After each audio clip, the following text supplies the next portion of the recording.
Good morning, class 11. So, today we'll start with the Fezan's rule. As I have said, that आज हम Fezan's rule discuss करेंगे, जो कि ये बताता है कि किसी भी चीज़ में कितना कोवलेंट कैरेक्टर है या कितना आयनिक कैरेक्टर है, किसके वजह से होता है, क्यों ionic compound covalent character show करने लगते हैं, ऐसा क्यों होता है, ये सारा चीज़ हम डिस्कस करेंगे. Okay, so moving towards the today's topic. Fajans' rules का मतलब होता है बेटा covalent character in ionic compound, जो कि इसलिए होता है, सपोज एक कोई एटम है यहाँ पे ए और ये दूसरा एटम है बी.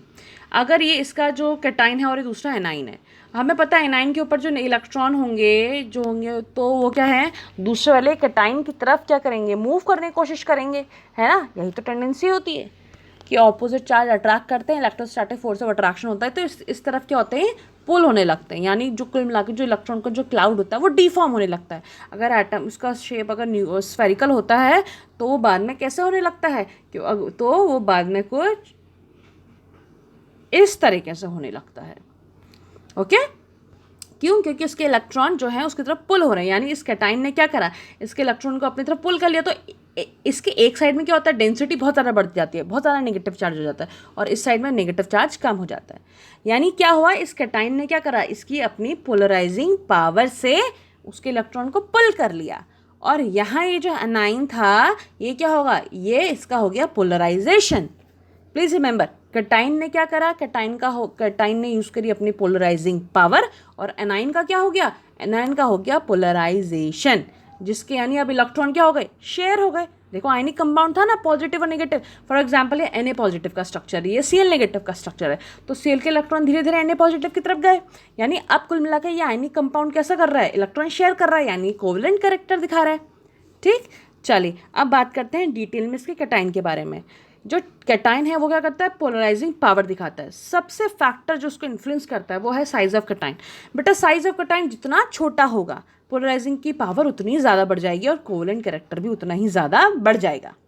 अगर हम चार्ज की बात करें तो चार्ज ऑफ कैटाइन जितना ज़्यादा, उसकी पोलराइजिंग पावर भी ज़्यादा, पीपी जिसे हम बोल रहे हैं, और कोवलेंट कैरेक्टर जिसे हम सीसी बोल रहे हैं वो भी उतना बढ़ जाएगा. ठीक, अगर हम क्वेश्चंस की बात करें तो देखो, तो Li, Na, K और Rb सब में सिंगल पॉजिटिव है, तो हम देखें कि सबसे ज़्यादा कोवलेंट कैरेक्टर किस में है, तो वो होगा Li में. क्यों? क्योंकि इसका साइज सबसे छोटा है, क्योंकि चार्ज तो बराबर है. अगर एक फैक्टर सेम है तो हम दूसरे फैक्टर पर फोकस करेंगे. अगर ऐसी बेरिलियम, मैग्नीशियम, कैल्शियम और स्ट्रोंशियम के आयन हैं, तो अगेन साइज हम देखेंगे तो साइज सबसे छोटा किसका, बेरिलियम का, तो उसका कोवलेंट कैरेक्टर भी ज़्यादा और पोलराइजिंग पावर भी ज़्यादा. सोडियम, मैग्नीशियम, एल्यूमिनियम की बात करते हैं तो देखो एक ही पीरियड के हैं तो साइज तो ज़्यादा अंतर आएगा नहीं. फिर हम चार्ज देखेंगे तो एल्यूमिनियम में 3 पॉजिटिव है, यानी इसकी पोलराइजिंग पावर ज़्यादा. और पोटेशियम और कैल्शियम में देखेंगे तो कैल्शियम. ओके, चलो नेक्स्ट हम देखेंगे एक और फैक्टर है जो कि इनको इन्फ्लुएंस करता है, वो है सूडो नोबल गैस कॉन्फ़िगरेशन. चलिए, सूडो नोबल गैस कॉन्फ़िगरेशन का मतलब होता है जो नोबल गैस की तरह होता है. नोबल गैस का कॉन्फ़िगरेशन क्या है, अगर आपको याद है तो वो होता है NH2NP6.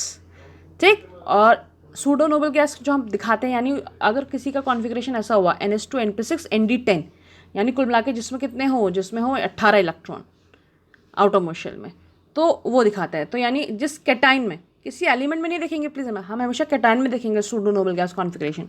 तो जिस कैटाइन में जितना ज़्यादा सूडो नोबल गैस कॉन्फ़िगरेशन होगा, NH2NP6 ND10 टाइप का होगा, उसकी पोलराइजिंग पावर उतनी ज़्यादा, कोवलेंट कैरेक्टर भी उतना ही ज़्यादा. फॉर एग्जाम्पल कॉपर की बात करो तो कॉपर में क्या होता है, देखो 1s2 2s2 2p6 3s2 3p6 3d10 4s1. तो यानी दिख रहा है आपको 3s2 3p6 3d10, सेम वैसे ही रिजेंबल हो रहा है. तो अब इससे एक इलेक्ट्रॉन निकालो, कहाँ से निकलेगा, वो निकलेगा 4s1 से, है ना, ये है ना 4s1. तो यानी अब ये किसकी तरह रिजेंबल कर रहा है, Cu positive pseudo noble gas configuration. यानी ये क्या करेगा, अच्छा एक पोलराइजिंग पावर दिखाएगा, यानी कोवलेंट कैरेक्टर. सेम ऐसे ही Ag पॉजिटिव दिखाता है, सेम ऐसे ही गोल्ड Au पॉजिटिव भी दिखाता है. जिंक की बात करें तो जिंक में देखो क्या होता है, 1s2 2s2 2p6 3s2 3p6 3d10 4s2, same वही कॉन्फ़िगरेशन. ठीक है, अब देखो अगर Zn, हमें Zn का नहीं देखना, अगेन हमें कैटाइन का देखना है, तो Zn2 पॉजिटिव का हम देखेंगे तो क्या होता है, 2 इलेक्ट्रॉन कहाँ से निकलेंगे, S से. तो हमें देखो मिल गया ना सूडो गैस नोबल कॉन्फ़िगरेशन. तो यानी Zn2 पॉजिटिव, उसके नीचे कैडमियम 2 पॉजिटिव, उसके नीचे मरकरी 2 पॉजिटिव. ये तीनों बेटा सूडो नोबल गैस कॉन्फ़िगरेशन दिखाते हैं, दैट मीन्स इनमें कोवलेंट कैरेक्टर होगा. ठीक, ये तो थी कैटाइन के बारे में. अब बात करते हैं एनाइंस के बारे में.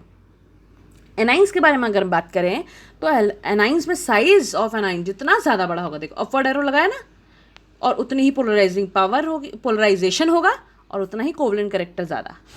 एनाइन में क्या होता है, पोलराइजेशन होता है।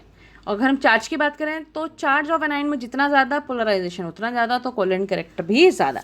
ठीक, अगर इन सब में देखो आप LiCl, NaCl, KCl और RbCl में, तो ClCl सब में सेम है, तो Li में क्या है, इसका साइज सबसे छोटा, तो इस कैटाइन को हम यहाँ पे देखेंगे, यानी इसका कोवलेंट कैरेक्टर सबसे ज़्यादा। नेक्स्ट देखिए, नेक्स्ट है हमारे पास example, that is BeCl2, MgCl2, CaCl2। अब देखो Be, Mg और Ca में सबके ऊपर 2 पॉजिटिव चार्ज है, क्योंकि एनाइन तो सबके सेम है, तो कैटाइन देखो, कैटाइन में भी Be के ऊपर 2 पॉजिटिव, Mg के ऊपर 2 पॉजिटिव, Ca के ऊपर 2 पॉजिटिव आता है, यानी साइज फिर देखेंगे फैक्टर, साइज छोटा यानी पोलराइजिंग पार्ट ज़्यादा। फिर नेक्स्ट देखो NaCl, NaBr, NaI, तो Na सबका सेम है। अब फ्लोरीन, क्लोरीन, ब्रोमीन, आयोडीन में देखो साइज जितना ज़्यादा बड़ा, पोलराइजिंग पावर उतनी क्या ज़्यादा, that means NaI will be the highest. Next application, application में देखो कोवलेंट कैरेक्टर कभी भी किसी का भी ज़्यादा होगा तो सॉल्युबिलिटी उसकी उतनी ही कम, क्योंकि फिर वो कोवलेंट बॉन्ड शेयर करने लगता है ना, यानी उसका पानी में जाकर बॉन्ड टूटना फिर क्या होता है, आसान नहीं रह जाता है, तो सॉल्युबिलिटी कम, और सॉल्युबिलिटी अगर किसी की कम हो गई यानी मेल्टिंग और बॉइलिंग पॉइंट भी कम, तो ऐसे कंडीशन में तो फिर वो क्या करता है, कलर इम्पार्टिंग नेचर करता है।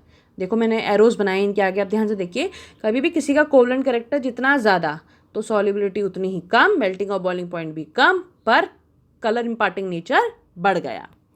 ठीक, इसी पे बेस क्वेश्चन करते हैं। Now which will have the higher MP, melting point किसका ज़्यादा, बेरिलियम फ्लोराइड या मैग्नीशियम फ्लोराइड। देखो फ्लोराइड तो सेम है, तो बेरिलियम और मैग्नीशियम में देखो कैटाइन का चार्ज किसका, देखो किसका ज़्यादा है, ये है मैग्नीशियम का, है ना। क्यों, क्योंकि कोवलेंट कैरेक्टर जितना ज़्यादा होगा मेल्टिंग पॉइंट उतना ही कम। अब मेल्टिंग पॉइंट जितना हमें तो बताना है हायर, तो यानी BeF2 का कम होता है। ऐसे CaCl2 और CaBr2 में किसका होगा मेल्टिंग पॉइंट ज़्यादा, Ca का होगा। और NaCl और CuCl में देखो, NaCl और CuCl में देखो, अब यहाँ पे क्या होता है, Na पॉजिटिव, यहाँ पे क्या होता है Cu पॉजिटिव, और Cu पॉजिटिव कैसा दिखाता है, सूडो नोबल गैस कॉन्फिगरेशन, यानी मेल्टिंग पॉइंट उसका कम हो जाएगा। KCl और AgCl में KCl will be the answer. अब नेक्स्ट क्वेश्चन है, which is more stable, FeOH whole thrice या FeOH होल ट्वाइस। अब देखो हाइड्रोक्साइड चार्ज क्या आ रहा है, देखो Fe में 3 पॉजिटिव, यहाँ Fe में 2 पॉजिटिव, यानी चार्ज ज़्यादा, कोवलेंट कैरेक्टर ज़्यादा, यानी सॉल्युबिलिटी कम। ऐसी Ag2O और Ag2S में देखो, Ag तो सेम है, अब O में क्या आता है -2, सल्फर भी आता है -2, बट अब देखो यहाँ पे इसका सल्फर का लेकिन कोवलेंट कैरेक्टर ज़्यादा, सॉल्युबिलिटी कम, क्योंकि साइज़ क्या, साइज़ बढ़ गया। ओके, तो ये थे फिज़ांस रूल और से रिलेटेड न्यूमेरिकल्स। आई थिंक हमने बहुत ज़्यादा और अच्छे क्वेश्चंस कर लिए हैं। नेक्स्ट टाइम हम डिस्कस करेंगे next topic, that will be the Lewis structure. Till that, thank you.